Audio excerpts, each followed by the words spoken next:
Privilegio estar con ustedes. Doy gracias a Dios y los pastores pues la oportunidad de compartir pues el estudio de esta noche. Para comenzar, les voy a pedir que abran sus Biblias en Mateo 13, que es donde vamos a comenzar a estudiar el día de hoy. Y quiero que leamos el versículo 34.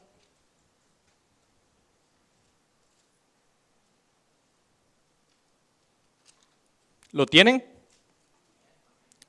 Bien. Dice así: todo esto habló Jesús por parábolas a la gente y sin parábolas no les hablaba. Inclinen su rostro, vamos a orar. Padre bendito, muchas gracias por este día, Señor, tan bonito. Muchas gracias, ya vamos a media semana, Señor, y tú has provisto, tú has estado con nosotros. Te agradecemos, Señor, te agradezco porque hay hermanos, Señor, que vienen acá, Señor. Hay otros que nos están oyendo, Padre bendito, que quieren aprender más de ti. Yo te agradezco, Señor, porque pones tú en su corazón y también pones tú en aquellos que aún no te conocen, Señor, el venir y darles una nueva oportunidad. Padre Santo, abre nuestros corazones, nuestro entendimiento, Señor. Dame sabiduría, Señor. Utilízame, Señor, para poder transmitir tu palabra. En el nombre de tu Hijo, amén. Bien. El título del estudio de esta noche es ¿por qué Jesús hablaba en parábolas? Esta es una de las preguntas que yo le hacía a mi mamá. Mamá, ¿y por qué Jesús hablaba en parábolas? Y cuando yo era pequeño, las clases que daban en APEN, no sé si alguno pasó por esas clases de Alianza Pro Evangelización del Niño, muy bonitas, enseñan también a los niños a través de parábolas. Entonces las parábolas es lo que vamos a estudiar hoy en la noche y en particular por qué Jesús hablaba en parábolas. Estaba leyendo yo las noticias cuando de repente vi una noticia en CNN de una mujer que decía, que titulaba su noticia, las 5 parábolas que nadie entiende. Bueno, está interesante el tema. Y me voy y yo quiero entender esa parábola, quiero ver qué es lo que dice. La señora se llama Amy Jill Levine, algo así por el estilo, y es doctora y profesora del Nuevo Testamento y estudios judíos en la Universidad de Vanderbilt. O sea que no cualquiera dijo esta opinión, lo dijo una doctora en Nuevo Testamento. Y que conste que ella misma dijo al final de su artículo que no es cristiana. ¿Okay? Entonces me pareció interesante, pero eso lo dijo al final del artículo y yo lo comencé a leer. Se los voy a parafrasear, leer. Empieza con la parábola del hijo pródigo. Y creo que todos hemos oído, hemos visto algo de la parábola del hijo pródigo. Y ella lo que dijo es esto. Jesús no hablaba del pecado de las ovejas ni de la codicia del dinero. En primer lugar, las ovejas no se sienten culpables y las monedas no se arrepienten. Además, el hombre pierde las ovejas y la mujer pierde su moneda. Pero Dios no nos pierde, dice ella. Entonces ella menciona que antes de la parábola del hijo pródigo hay otras 2 parábolas. Y usted tal vez lo sepa. Y si lee las 2 parábolas, menciona la doctora, se trata de contar. Esto se trata de contar. ¿Por qué? El pastor notó una oveja que le faltaba de 100 y la mujer notó una moneda desaparecida de 10. Entonces habla del hijo pródigo. El hijo pródigo se le fue.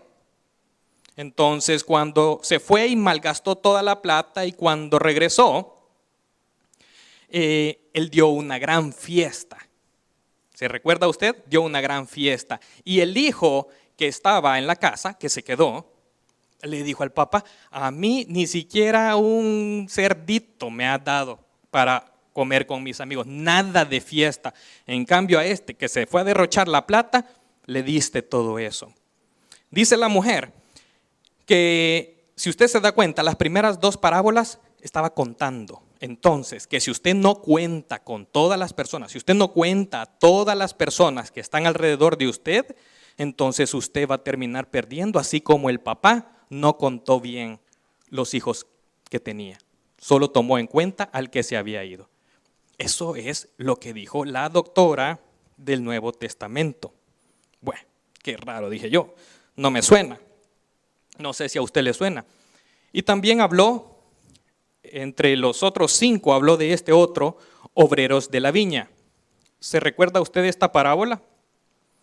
Esta trata de un dueño de una viña que salió temprano y salió a contratar gente para que trabajara en su viña. Salió a trabajar tempranito, salió a las 9 de la mañana, se encontró a otros al mediodía que no estaban trabajando porque nadie les había dado trabajo. Él le dijo, vénganse conmigo. Incluso contrató a otros a las 5 de la tarde. Y al final les pagó a todos el mismo salario. Qué bonito, ¿verdad? Recibir el mismo salario y comenzar a trabajar desde las 5, nada mal. Y claro, el que comenzó desde las 8 de la mañana, y me recuerda en mis épocas cuando me tocaba algo así, o sea, todo el mundo protesta. ¿Por qué este sí y yo no? Nosotros estamos desde las 8 de la mañana y este viene a las 5 y gana lo mismo que yo. Entonces le dice el dueño de la viña, ¿se van a molestar ustedes por mi bondad? La interpretación de esta mujer es que definitivamente los bienes que usted tenga tienen que ser compartidos. Esto es más una clase de finanzas antes que cualquier otra cosa. Es lo que dijo la doctora y profesora de esta universidad. 2 parábolas que estaban erradas en lo que ella entendía, en cómo ella la interpretó. Entonces, ¿no le parece curioso si el objetivo de una parábola es entender bien el mensaje? Algo malo pasó aquí porque esta mujer no lo entendió y es una profesora. Ese es mi punto y eso es lo que me daba curiosidad a mí desde pequeñito y vamos a ir viendo eso porque es que se encuentra esta pregunta. ¿Por qué Jesús hablaba en parábolas? Primero veamos qué es una parábola. Menciona acá que hay alrededor de unas 40 parábolas en el Nuevo Testamento. Si usted se va a Google, se encuentra que hay 38, 40, 47, 49 parábolas de Jesús. O sea que tampoco está tan claro para todos llegar a una conclusión de qué es una parábola, pero sí alrededor de 40 parábolas. Lo interesante es que están en Mateo, en Marcos y en Lucas, pero no va a encontrar parábolas en Juan. Y yo dije, y me voy a buscar a Juan y no hallé una parábola. Solo están en Mateo, en Marcos y en Lucas. ¿Y qué es una parábola? Es una metáfora larga. Es una metáfora larga. Esta metáfora puede ser larga o puede ser también una metáfora corta.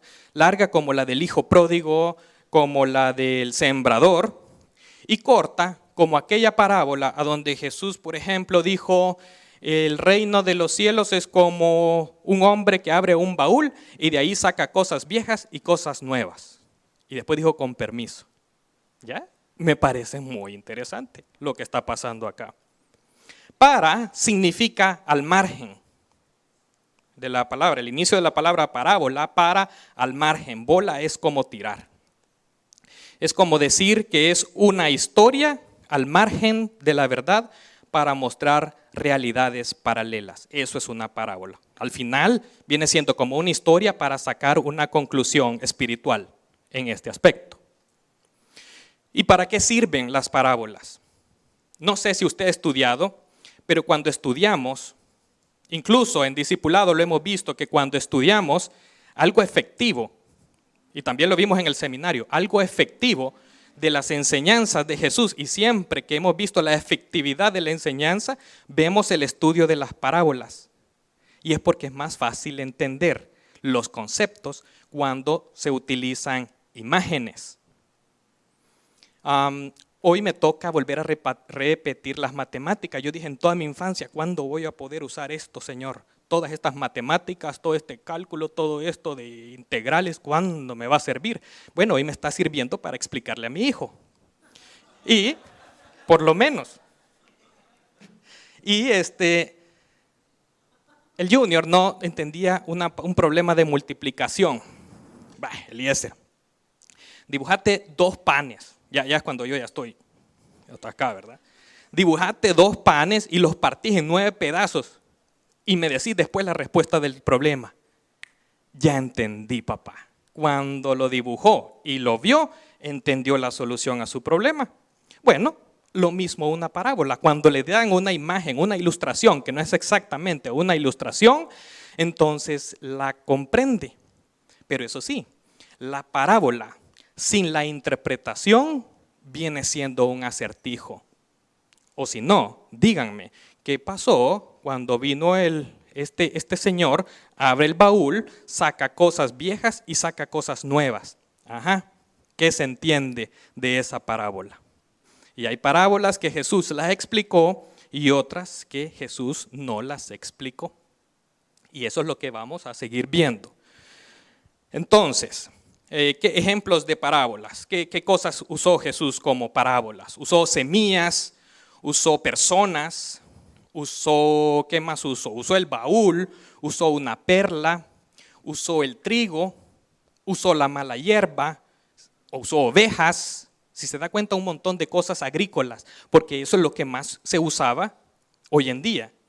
Me imagino que hoy hubiera usado teléfonos, ya lo que conocemos, tecnología, internet, algo así por el estilo, algo que se pueda utilizar en su época.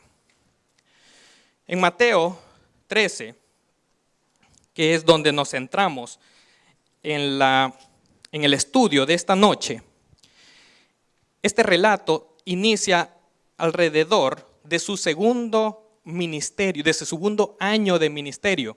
¿Cuántos años de ministerio tuvo Jesús? 3. Ya estaba al final de su segundo año. Y de entre todas las cosas que él hizo, dice la Biblia que si se escribieran todas, no hubiera suficiente papel en el mundo. Imagínense cuántas cosas ya había hecho al final del segundo año. Y si usted se va a Mateo 13:1, empieza de esta manera. Aquel día salió Jesús de la casa y se sentó junto al mar. Y comienza con aquel día. ¿Cuál día? Y en mi Biblia aparece un día muy largo como título. Fue un día largo y no comienza en el capítulo 12. Aquel día fue el día en que Jesús comenzó a hablarle a la gente en parábolas.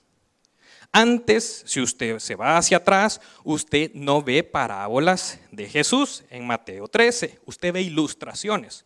Incluso pueden decir que la parte de donde estaba dando el sermón del monte hace la ilustración de la luz y de la sal que hablamos con los jóvenes, pero no es en sí una parábola.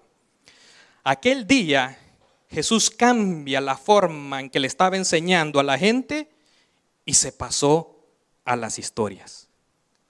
¿Por qué? ¿Qué pasó aquel día? Vamos a ver, en el Sermón del Monte no vemos parábolas. Antes se escuchaba que Jesús decía, vayan a los judíos primero y prediquen el reino, que el reino de los cielos se ha acercado. Andaba por las ciudades, andaba enseñando a la gente, andaba enseñando en sinagogas, andaba predicando el evangelio del reino y sanando toda enfermedad. Todo esto lo he sacado de versículos de la Biblia antes de Mateo 13. Daba una explicación de la ley, habían muchas preguntas de la ley y él les daba la explicación de lo que realmente significaba eso que estaba sucediendo en ese día. ¿Qué más sucedió en aquel día? Si usted se va en Mateo 12, desde aquí comienza ese día del que estamos hablando, en Mateo 12. Y comienza aquí un relato donde Jesús andaba con sus discípulos y andaban recogiendo espigas. ¿En qué día? En un día de reposo. En un día de reposo, un sábado. Y hablemos un poco del sábado, entonces, para entender lo que está sucediendo. El sábado era intocable para los judíos.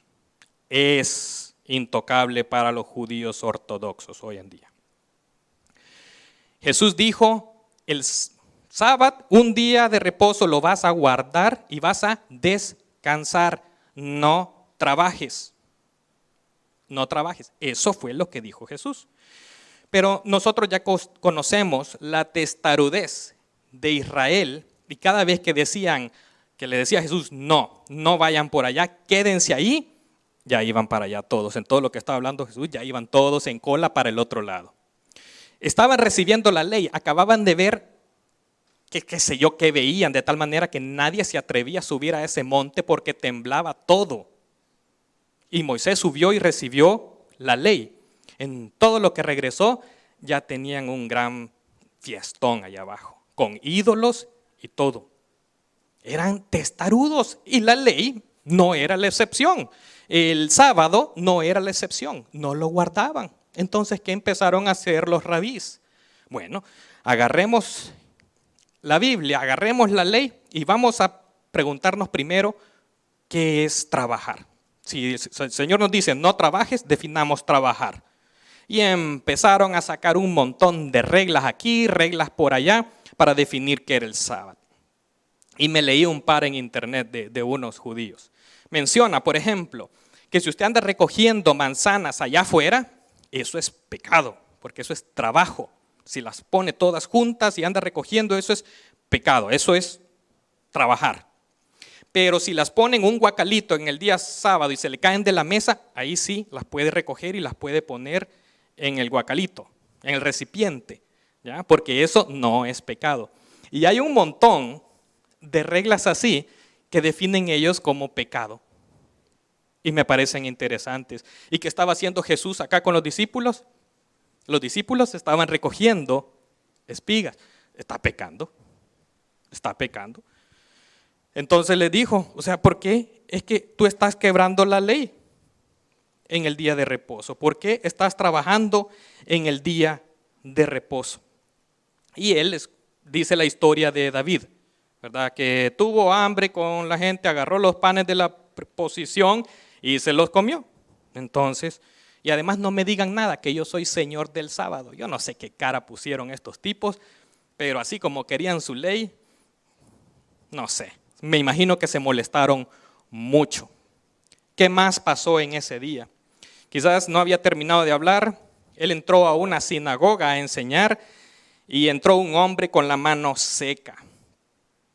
Y le preguntaron, ¿es lícito sanar en el día de reposo? La respuesta de ellos en su mente era no. Ellos lo querían condenar. Entonces les dijo Jesús, conociendo su corazón, ¿quién de ustedes va a dejar caer una oveja en un hoyo y la van a dejar ahí en el día de reposo? ¿Qué hacen ustedes? Pues vienen, la sacan y se la llevan. No importa que sea el día de reposo. ¿Que no es más importante un hombre que una oveja? Bueno, entonces vino y lo sanó. Y después de estos dos actos, después de sanar al hombre y después de haber recogido las espigas ahí, Eso fue lo suficiente como para que ellos pensaran, a este hombre lo tenemos que destruir, dice la Biblia. Eso es lo que pensaron los judíos después de ese momento. Muy bien, gracias. Ahí está el versículo. Lo querían destruir. Vamos a ver. La teoría de que Jesús se dio cuenta después de 2 años de que no le estaba funcionando la enseñanza no es correcto. ¿Cómo es eso que Jesús, que yo le estoy enseñando, yo estoy yendo casa por casa, estoy sanando a toda la gente, les estoy explicando si va a haber el sermón del monte, el primer ejemplo de su sermón, y aún así la gente, ¿qué es la conclusión a la que llegaba la gente? Vamos a matarlo porque este va contra nuestra religión. Esa es la conclusión de la gente. ¿Será que Jesús llegó a un momento a pensar, no está funcionando, creo que hay que contar historias? ¿Será eso lo que habrá pasado? ¿Será eso la razón del cambio? Mateo es un evangelio cuyo propósito es definir, que quede por sentado quién era esa persona que vino. ¿Quién es ese Jesús que vino? Si era el Mesías o no era el Mesías que todo el mundo estaba esperando. Ese es el propósito del evangelio de Mateo. Declarar a Jesús como rey. Y eso lo deja por sentado. En Mateo capítulo 2 fue afirmado por los magos del oriente, en el capítulo 3 por testimonio de Juan el Bautista, en el capítulo 4 probó su autoridad sobre Satanás, capítulo del 5 al 7 habló con autoridad como un rey sobre los principios del reino. Del 8 al 10 presentó sus credenciales del rey, sanaba a todo el mundo y la gente, aun cuando lo veían sanando, sanó a un endemoniado que además de estar endemoniado no podía ni ver ni podía hablar. Este estaba pero fregado. Y lo sanó también y la gente se quedaba maravillada y decía, ¿será que este es el Mesías? No, dijeron los judíos, por Belcebú es que está sacando fuera demonios. Y ahí ya está la gota que rebasó el vaso. Estos ya están en otro nivel. A pesar de todas las pruebas que hizo Jesús, el rechazo es uno constante y constante. Y cada vez que el Señor les predicaba del qué es lo que tenían que cambiar, la conclusión de ellos es que tiene que morir. ¿Quién más va a atacar nuestra religión si no es el diablo? ¿Quién más va a venir a decirnos que nuestro sábado lo tenemos totalmente mal pensado? ¿Quién va a ser ese? ¿Qué importa lo que está haciendo? Lo que está haciendo es por el diablo. Era rechazo tras rechazo. A pesar de eso, en el capítulo 11 me parece, dice, el Señor les da una oportunidad y les dice, a pesar de todo el juicio, dice, venid a mí todos los que estáis trabajados y cargados, y yo os haré descansar. Y no solamente eso, sino que en el capítulo 12 me parece, después, o 12 creo, después de que ha estado con ellos, llega la mamá y llegan los hermanos y le dicen, ahí te buscan, tu familia. Y él le dice, mi familia son estos, son mis discípulos. Son los que hacen la voluntad de Dios. No es exclusividad. Si ellos tenían la oportunidad, los judíos tenían la oportunidad, mas aún así no querían, rechazaron al Señor. Veamos Mateo 13:10.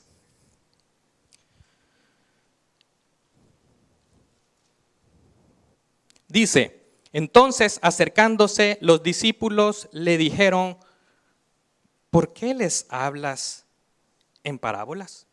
O sea que la pregunta no es nueva, la pregunta no es algo que nos formulamos acá, les pasó a los judíos. Yo solo me puedo imaginar a los discípulos, así como cuando usted o el jefe o alguien le está explicando algo bien largo y bien complicado, y usted como a la mitad de lo que le están explicando, termina, pero está bien perdido. Y lo único que piensa es que este pobre todo lo que está desgastando y no le entiendo nada. Y el fulano va a darle y a explicarle y explicarle y explicarle y usted nulo. Solo me imagino así a los discípulos diciendo, sí, tiene razón o qué sé yo, quizás se volvían a ver entre ellos y ya una vez la gente ya no estaba, se acercaban a Jesús y le decían, ¿no podés explicar? Eso es lo que sucedía. Y le preguntaban también, bueno, ¿y por qué les hablas en parábolas? Porque a nosotros no las explicás, pero ellos no la van a entender. O qué sé yo qué es lo que va a entender. ¿Se recuerda la mujer que hablamos en un principio? No, hombre, si entendió otras cosas. A ella qué le importa la salvación, a ella le importa la plata que tiene en la bolsa. Y así lo va a entender. A ella qué le importa el pecado o cómo se considera como pecado, le importan sus hijos, más que nadie.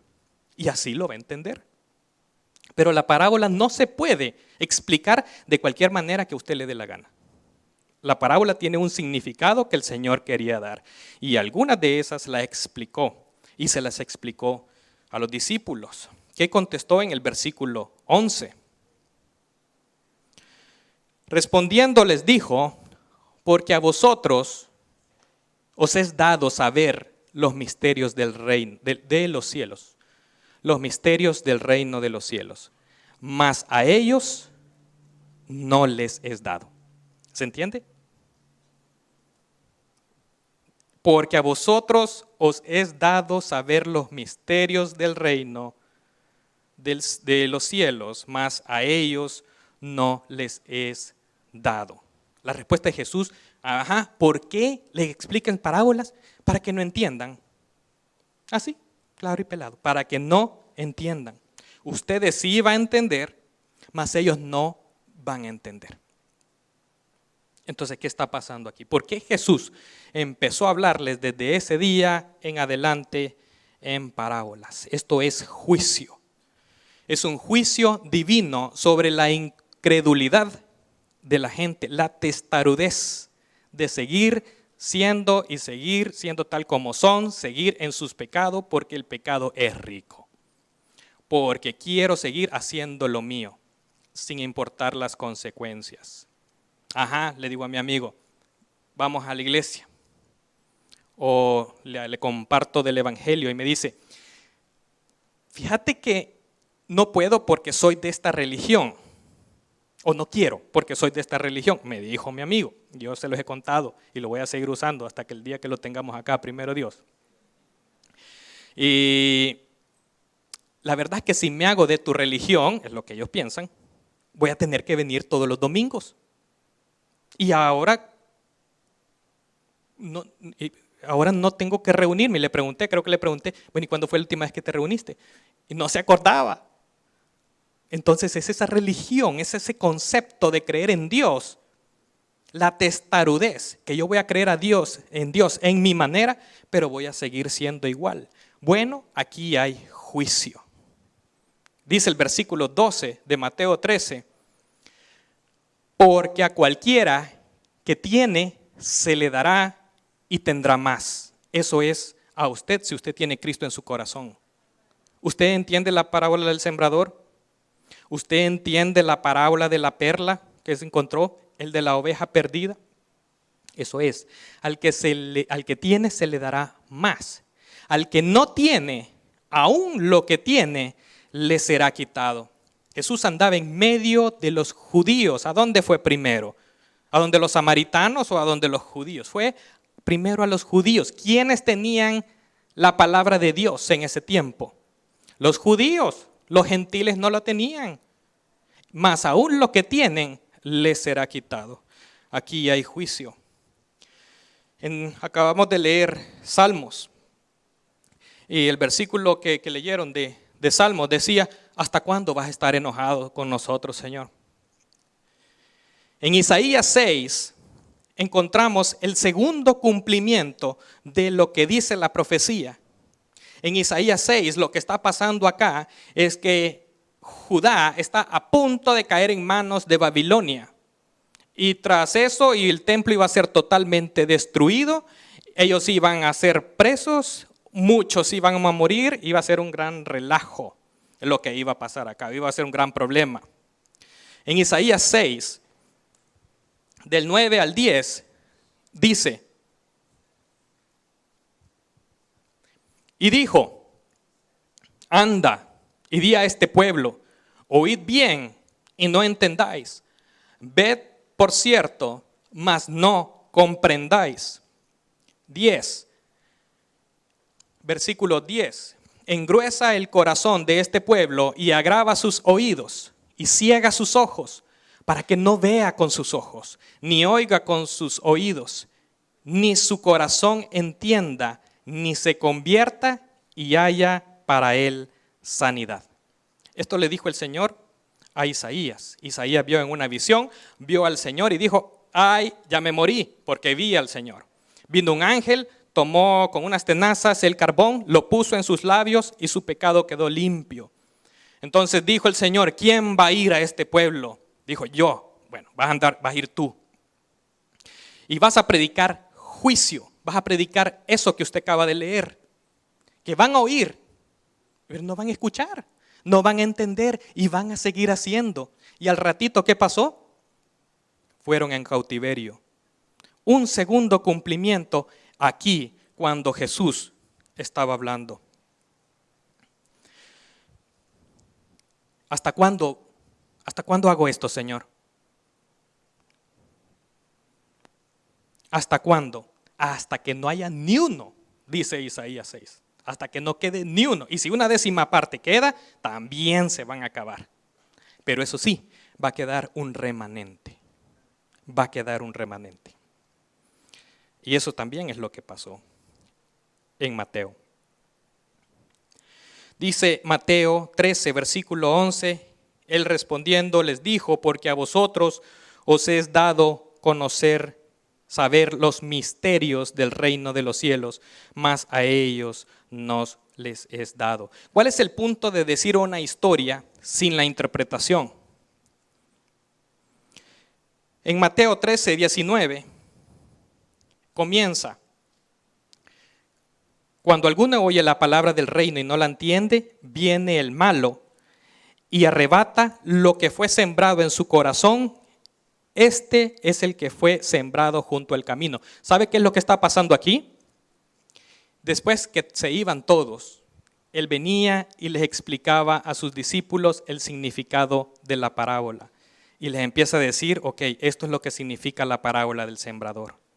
A ellos no van a conocer, ellos por su testarudez les voy a hablar solo en parábolas. Y dice también en Marcos que de ahí en adelante no les hablaba sino que solo en parábolas. Pero a sus discípulos le explicaba todo. Juicio sobre la testarudez de la fe. Ahora bien, en el Nuevo Testamento usted no ve otro discípulo más que Jesús hablando en parábolas.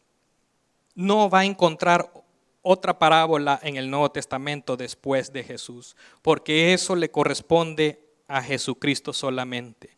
¿Se recuerda la primera predicación de Pedro? Le dijo: varones judíos, y comenzó.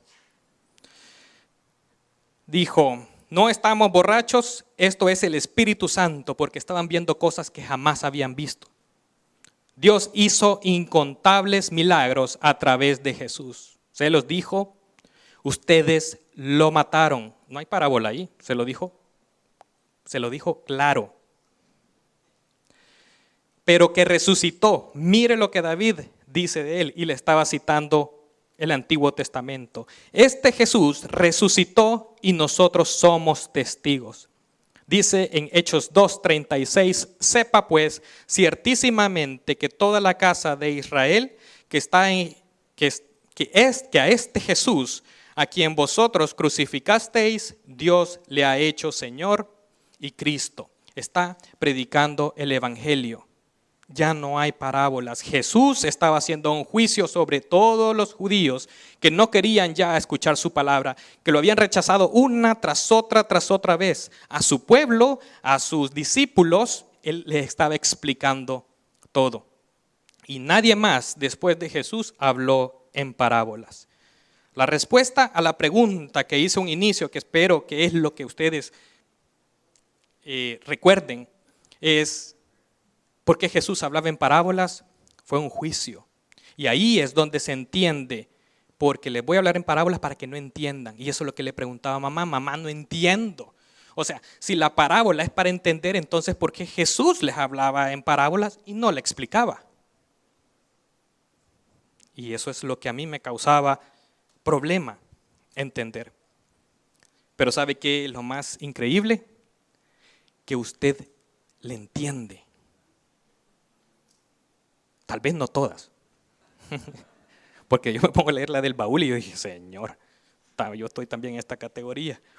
No le entiendo. Pero ¿saben qué? Nosotros la entendemos porque tenemos en primer lugar al Espíritu Santo. O sea, no nos quedamos solos. Jesús se fue. Jesús les estaba explicando, pero ¿qué les explicaste a los discípulos? Y tal vez los discípulos no escribieron todo.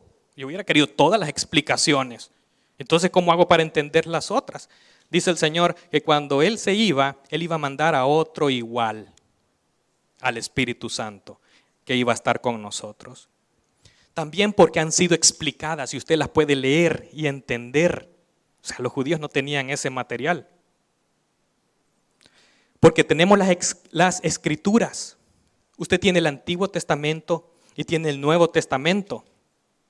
¿Qué es lo que tenía la gente antes en el Antiguo Testamento? Me imagino que lo más que podían tener eran, no sé si no podían escribir.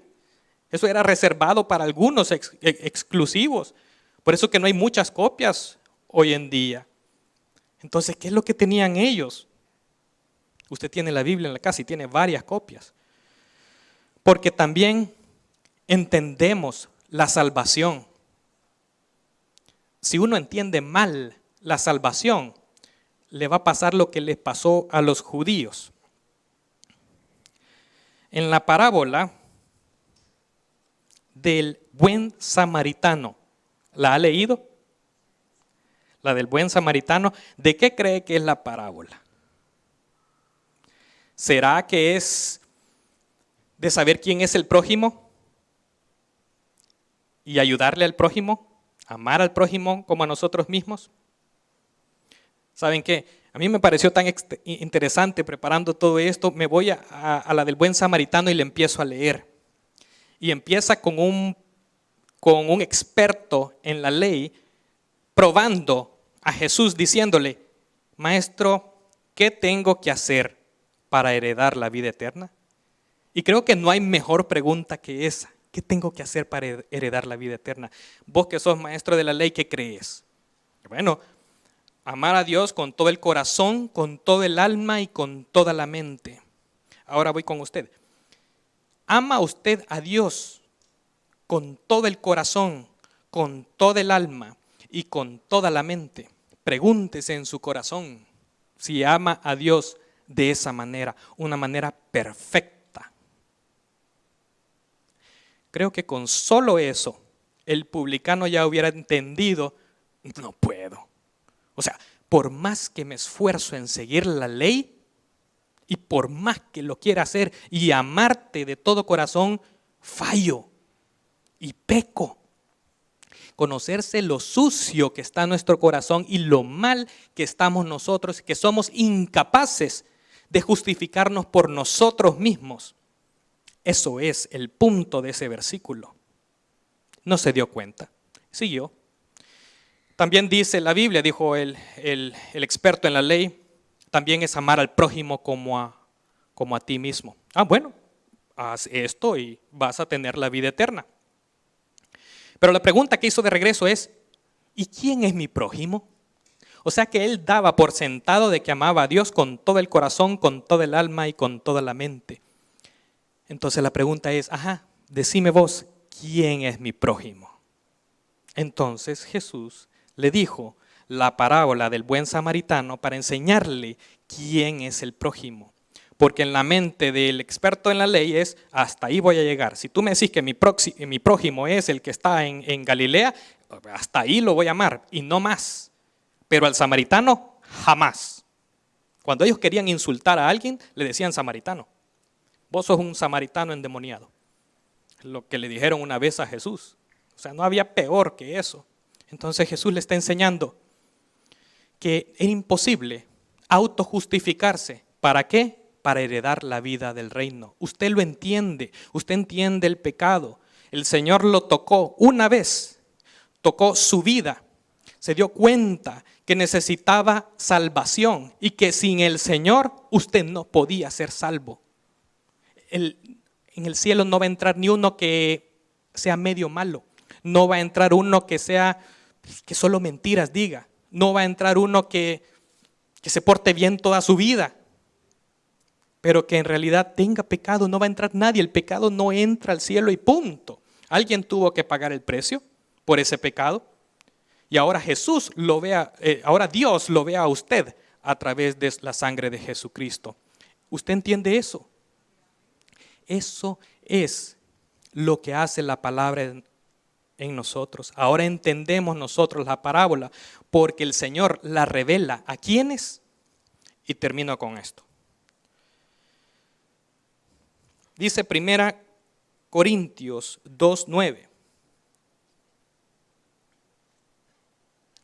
Antes bien, como está escrito, cosas que ojos no vio, ni oído oyó, ni han subido en corazón de hombre, son las que Dios ha preparado. ¿Para quién? Para los que le aman. ¿Usted ama a Dios? ¿Sabe qué dice la Biblia? Que usted ama a Dios. ¿Por qué? Porque Él te amó primero. Él puso los ojos en ti y te llamó. Y tú diste un paso adelante y lo seguiste. Quizás ni sabías qué iba a pasar. Quizás ni sabías cómo te iba a dar vuelta la vida. Y el Señor te ha cambiado, te ha hecho una nueva persona. Y el Señor ha revelado esto para los que le aman. Nosotros, hermanos, tenemos que vivir en gratitud, porque sin la misericordia del Señor jamás hubiéramos entendido ni las parábolas ni nada más en su Biblia. Y gracias a su perdón y a su gracia es que ahora somos salvos. Vamos a orar. Padre bendito, muchas gracias, Señor, por este día. Gracias porque has revelado tu palabra a nosotros, Señor. No somos dignos, jamás vamos a poder pagarte lo que has hecho por nosotros. Y en nuestro corazón pues solo tenemos agradecimiento por cómo tú eres con nosotros. Te pido para aquellos, Señor, que no te conocen, para aquellos que no entiendan, que tú les quites la venda de sus ojos y permitan verte a ti. Permitan ver que solo tú puedes salvarlos. Padre Santo, te agradezco por tu palabra. Te agradezco por cada uno de los hermanos que están acá. Sigue trabajando en nosotros, Señor. Queremos seguirte a ti siempre en agradecimiento. Gracias, Señor, por el mensaje de esta noche. Gracias, Señor, porque nos das el privilegio de poder entender tu palabra, de darnos el discernimiento, la inteligencia. Pero, Padre, no queremos ser solo oidores, queremos ser también hacedores de tu palabra. Que todo lo que hemos escuchado, que todas las parábolas que podemos entender gracias a la dirección de tu Espíritu Santo, podamos ponerlas en práctica. Ser ejemplo en este país donde tú nos tienes. Ser luz en medio de las tinieblas. Demostrar de ese amor de Cristo que es para todo el mundo. Un amor que perdona. Un amor que es hasta la muerte y muerte de cruz. Gracias, Señor. Ayúdanos, Señor, a crear ese hábito para los que no lo tenemos de la lectura, de escudriñar tu palabra, de buscarte en la oración. Señor, quita toda distracción y ayúdanos a enfocarnos en tu bendita palabra para poder seguir entendiendo esas cosas grandes y maravillosas que tú has hecho a lo largo de la historia para bienestar de muchos y de nosotros. Sabemos que tú tienes planes para nuestra vida y es por eso que hoy queremos hacer esa invitación a todos aquellos que no le han entregado su vida a Cristo. Aquellos que nos han estado acompañando en los últimos días, quizás meses, y que no han tomado la mejor decisión de sus vidas, entregárselas a Cristo Jesús. Amigo, amiga, si usted no le ha entregado su vida, este es el día. Este es el día que Dios preparó para que usted pueda entregársela a Cristo. No es por casualidad que usted está en medio de nosotros. Dios tenía un plan perfecto. ¿Usted quiere conocer el amor? Pues ya lo escuchó. Él nos amó a nosotros desde antes. Usted está aquí porque Dios le ama. Usted está aquí porque Dios quiere cambiar su vida. Usted está aquí para que le entregue la vida a Cristo. Póngase de pie. Si no le ha entregado su vida a Jesús, póngase de pie. No se trata de un cambio de religión, no se trata de un cambio de iglesia, pero sí se trata de tener una relación con Jesucristo, el autor de todo, el que pagó el precio del pecado, el que nos justificó delante de Dios. Póngase de pie. Si no le ha entregado su vida a Jesús, póngase de pie. Permita que Dios gobierne su vida. No se vaya igual que como vino. No se vaya con esa duda, que esa silla no le robe la bendición a usted. Permítale a Cristo guiar su vida. Permítale al Señor. Padre, te damos gracias, Señor, por este día. Si usted no ha hecho la invitación, si usted no ha recibido a Cristo en su vida, repita conmigo después. Señor Jesús, yo te recibo hoy como mi único y suficiente Salvador personal. Creo que eres Dios, que moriste en la cruz por mis pecados y resucitaste al tercer día. Señor, me arrepiento. Gracias doy a Dios por enviar a Jesús a morir en mi lugar. Si usted hizo esta oración conmigo, déjeme decirle que ahora usted es parte de la familia de Dios. Padre, guárdanos y llévanos con bien. Permítenos estar nuevamente en tu casa en esta semana, Señor. Seguir congregándonos y recibiendo tu bendita palabra, porque no te dejaremos hasta que nos bendigas. Que Dios me los bendiga, mis hermanos. Recuerde, mire, tenemos ahí comidita por parte del Ministerio de Jóvenes en Victoria. Así que pase, colabore y, hermano, visite una casa de oración el día viernes y el sábado nos vamos al parque, al Día de la Familia. Bendiciones.